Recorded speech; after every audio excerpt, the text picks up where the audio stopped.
ইরানের ব্যালিস্টিক ক্ষেপণাস্ত্র কোনোভাবেই প্রতিহত করতে পারছে না ইসরায়েল। কিন্তু কেন? কি রয়েছে এই ক্ষেপণাস্ত্রে যার জন্য নাজেহাল ইসরায়েল সহ যুক্তরাষ্ট্র? ইরানের পাল্টা হামলায় ইসরায়েলের আকাশ প্রতিরক্ষা ব্যবস্থা কার্যত দিন দিন বিপর্যস্ত হয়ে পড়ছে, কেননা ইসরায়েল কোনোভাবেই পারছে না তা প্রতিহত করতে। আর এতেই প্রশ্ন উঠেছে কতটা শক্তিশালী ইরানের ব্যালিস্টিক ক্ষেপণাস্ত্র।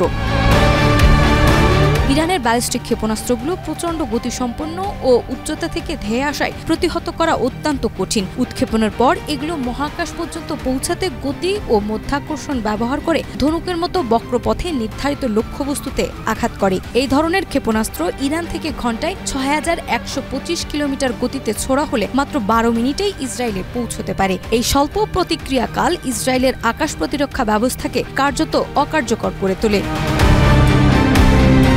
ইসরায়েলের আয়রন ডোম স্বল্প পাল্লার ক্ষেপণাস্ত্র রুখতে সক্ষম হলেও ব্যালিস্টিক হামলার ক্ষেত্রে বড় ধরনের সীমাবদ্ধতা রয়েছে।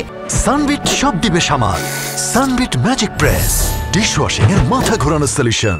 মধ্য ও দূরপাল্লার প্রতিরক্ষায় থাকা ডেভিডস, স্লিং ও অ্যারো সিস্টেম থেকে শতভাগ সুরক্ষা নিশ্চিত হয়নি। ইরান তাদের ক্ষেপণাস্ত্রে বিশেষ লক্ষ্যবস্তু ও বিভ্রান্তিকর প্রযুক্তি ব্যবহার করায় ইসরায়েলি রাডারগুলো বিভ্রান্ত হয়ে পড়ে। বিশ্লেষকরা বলছেন, ইরান গত ৩ দশকে বিশাল ব্যালিস্টিক ক্ষেপণাস্ত্র ভান্ডার গড়ে তুলেছে। এই ক্ষেপণাস্ত্র শুধু দ্রুত ও দূরপাল্লার তাই নয়, বরং এদের শনাক্ত ও প্রতিহত করাও অত্যন্ত কঠিন। এর ফলে ইসরায়েলের পারমাণবিক ও কৌশলগত স্থাপনাগুলো আজও মারাত্মক ঝুঁকিতে। নাজমা, মাই টিভি।